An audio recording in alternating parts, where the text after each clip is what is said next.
السلام عليكم ورحمة الله تعالى وبركاته. مرحبا بكم من جديد في قناة يوميات إلهام أم ياسر. نتمنى تكونوا كاملين بخير وعلى خير. جبت لكم اليوم فيديو جديد مغاير كالعادة على الطبخ، نتمنى أنه ينال الإعجاب ديالكم. الفيديو ديال اليوم غادي نكلمكم على الوصفة اللي كنسميها ديال المعجزة، اللي إن شاء الله كتشافي أي واحد مصاب بالكحة أو الكحبة. نبداو على بركة الله. اول حاجه غادي نحتاجو هي زيت الزيتون، معلقه كبيره ديال زيت الزيتون، معاها معلقه صغيره ديال القرفه، نتمنى تدكو هادشي على الايد ديالكم، ومعلقه صغيره ديال الكمون البلدي، معلقه صغيره ديال العسل الحر. غادي نبداو دابا مباشره بالطريقه ديال التحضير. نبداو بسم الله. غادي نحتاج واحد المغرفه، المهم انا غنوريكم كيفاش كنخدم. نديرو فيها زيت الزيتون، بسم الله. غادي نضيفو ليه القرفه،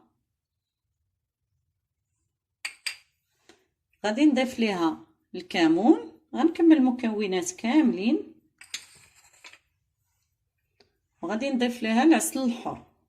المهم هذه هي الطريقه انا باش كنخدم. غادي نديرهم فوق بالبوطه ونرجع معاكم. بعد ما حطيت المكونات كامله غادي نمزجهم مزيان، درتهم فوق البوطه على نار مهيله، غادي نخليهم غير يدفاو.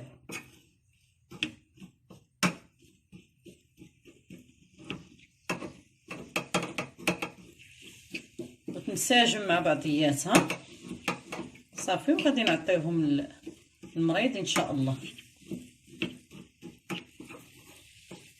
وصدقوني هاد الوصفه ما كاينش اللي ما عطيتهاش ليه والحمد لله جابت نتيجه. بالليل الوليد ولا المراه ولا الراجل كيشربهم كينعس بخير وعلى خير، ما كيكحبش الليل كامل. وهاد الوصفه كتبقى دار في الصباح وفي الليل، ونتمنى انكم تجربوها لان كتستحق تجربه وفعاله اكيد عن تجربه. صافي كما كتشوفوا هو انسجمت المقادير وداب لينا العسل. صافي غنحيدها من فوق النار. هانتوما بعد ما حيدتها من فوق البوطه كنبقى نحركها مزيان باش تنسجم لينا المقادير كامله. نتمنوا الشفاء لكل مسلم. غادي نديرها في واحد جبانيه ولا طبيسي الغرق ولا اللي عندكم كيف كتشوفوا. صافي وغادي نعطيها اللي مريض.